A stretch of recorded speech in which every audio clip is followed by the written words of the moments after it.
The Three Musketeers, D'Artagnan, out in theaters, new adaptation of the classic Alexander Dumas novel. I have strangely enough never read the book, but I do have some vague memories of watching an earlier adaptation of it on TV many years ago. This new one is the first part of two, with the follow up subtitled Milady coming out somewhere next year.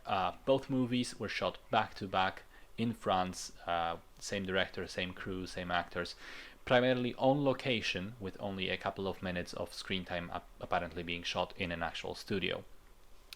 The film stars Francois Civil, Vincent Cassel, Eva Green, and Vicky Krieps, and is a costume piece mixed with swashbuckling historical adventure.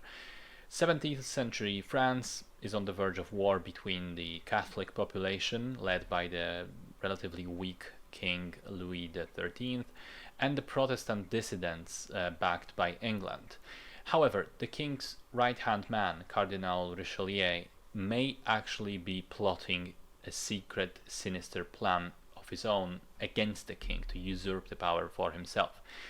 And onto this scene comes a young and ambitious man named D'Artagnan, who arrives in Paris to join the famed Royal Musketeers company. And right away he becomes involved with that secret plot, which sends him and his three musketeer friends, Athos, Porthos, and Aramis, on a quest to try and protect the French royalty from danger, both physical and political. So, I like the film quite a lot. In many ways, it felt like the type of movie that used to get made more often back in the day, but not anymore.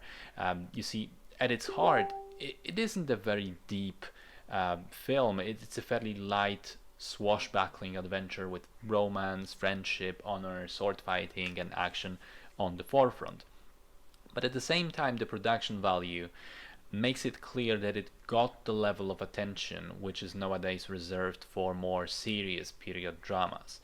It looks fantastic in terms of the costumes, the hairstyles, makeup, the way the musketeers all look and feel like, they look and feel like they've seen a lot of action already, a lot of fighting, and they keep doing so.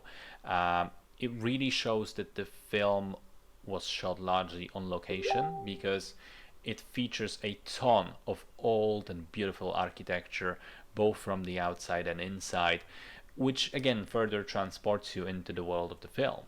And also, the action is done immaculately. I was really surprised. Most of the longer action set pieces are shot as extended, unbroken tracking shots, which make the whole thing all the more impressive. I mean, the choreography is just great. The cast is very convincing across the board. I really like Francois Civil in the lead, and Eva Green has a splendid, sinister presence as Milady. It's also interesting to view the story through the modern lens, because there's a number of things about the characters which are supposed to be good guys, which makes them, well, morally rather questionable. The queen is happily cheating on the king, and it's made up to be this, beautiful romantic thing.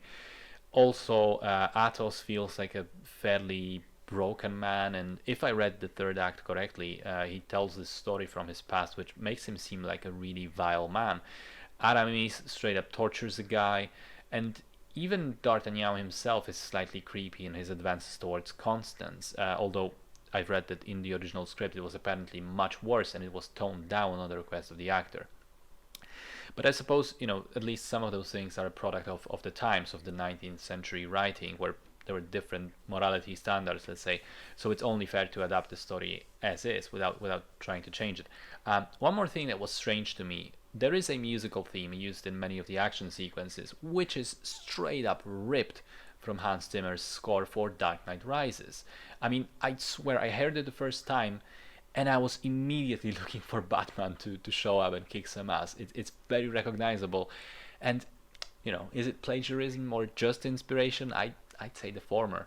That aside, though, the film is pretty good. I wish there were more of these types of film that are really well made in terms of historical locations, costumes, production value, but also don't necessarily treat themselves all that seriously. Because, let's face it, the story doesn't feature a whole lot of depth in terms of, I don't know, exploring the actual politics or socio-economical issues of the times, exploring villain motivations and making them complex people, having some sort of subtext underneath. No, it's pretty much just a surface level adventure, but it's fine because it's good at what it does.